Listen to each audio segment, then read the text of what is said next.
Bienvenue à tous, merci de nous rejoindre sur Africa 24. Notre invité du jour est Monsieur Youssef Amrani, ministre délégué aux Affaires étrangères et à la coopération du Maroc. Monsieur le ministre, bienvenue, merci de répondre à nos questions. C'est avec plaisir que je le fais. Monsieur le ministre, une nouvelle politique migratoire vient d'être mise en place, vient d'être annoncée en tout cas. En quoi va-t-elle consister ? D'abord, je voudrais dire que pourquoi cette nouvelle politique migratoire globale ?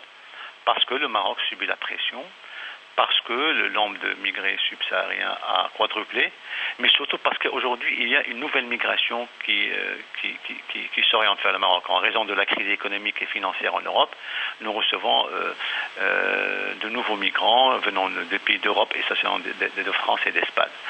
Donc, il était nécessaire aujourd'hui de continuer dans la recherche de modes opératoires nous permettant d'établir une nouvelle politique migratoire qui soit globale et qui soit également globale et qui soit en phase avec nos ambitions démocratiques, parce que ces orientations données par Sa Majesté le roi Mohammed VI, elles traduisent en fin de compte, en matière migratoire, l'engagement irréversible du royaume dans la construction d'un état de droit.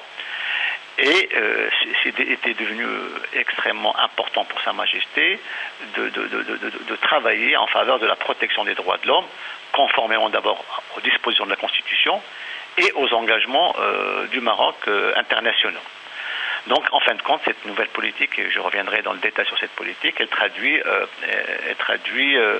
le prolongement normal du projet de société démocratique que le Maroc est en train de consolider, et où tous, Marocains et étrangers, jouissent de la liberté, de l'égalité des chances, du respect, de la dignité et de la justice. C'est là les fondamentaux de cette politique migratoire globale. Monsieur le ministre, est-ce que c'est également une réponse aux critiques qui ont été émises ces derniers temps, ces derniers mois, concernant les discriminations que connaissent notamment les migrants de l'Afrique subsaharienne ? Non, il s'agit d'un choix assumé par le Maroc. Depuis longtemps, nous sommes en train de réfléchir, parce qu'aujourd'hui, nous subissons une pression migratoire.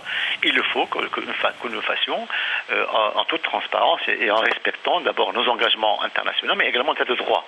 Donc, c'est aujourd'hui ce que nous voulons en fait, c'est une véritable stratégie intégrée et qui définit un cadre stratégique clair. C'est ce que nous sommes en train de faire. Donc, il y a des annonces qui ont été faites, notamment Sa Majesté a donné des instructions claires au gouvernement et de travailler en collaboration avec notre Conseil national des droits de l'homme, qui a soumis un rapport extrêmement important à Sa Majesté, où il interpelle le gouvernement, si vous avez raison, sur un certain nombre de problématiques, et nous allons donc mettre en œuvre ces orientations en respectant le droit de l'homme, le droit des réfugiés. Enfin, en fin de compte, c'est une approche humaniste que le Maroc est en train de mettre en œuvre. On est encore une fois précurseur dans cette gestion, dans la gestion de cette problématique qu'est la migration.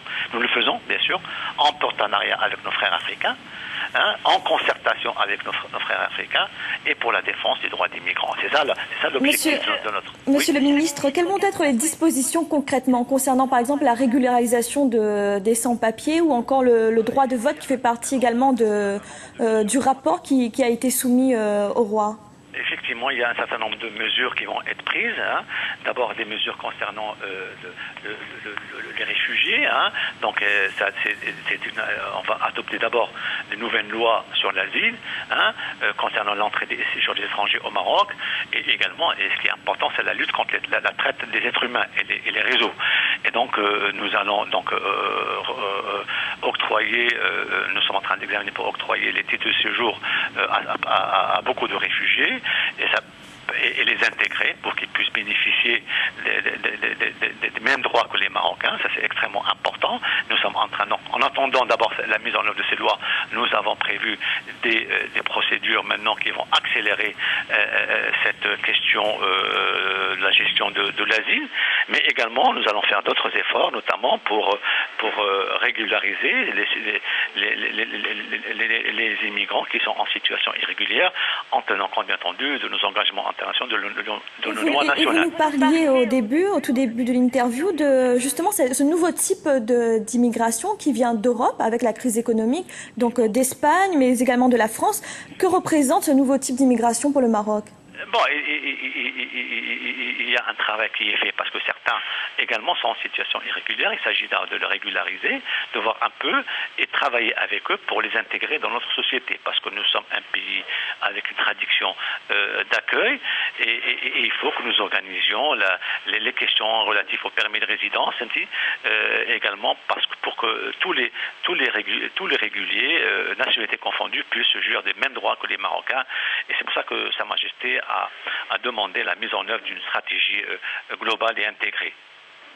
Est-ce qu'aujourd'hui on peut parler quand même d'une montée des tensions au sein de la société marocaine, notamment vis-à-vis des migrants subsahariens? Est-ce qu'on peut dire qu'il y a quand même un sentiment face à cette arrivée de migrants? Non, au contraire. Il peut y avoir des cas isolés, mais elles ne traduisent pas la réalité marocaine. Le Maroc a une longue tradition d'accueil des étrangers, une longue relation avec nos partenaires africains. Nous avons également plus de 8000 étudiants africains qui poursuivent leurs études au Maroc, donc nous avons une tradition d'ouverture.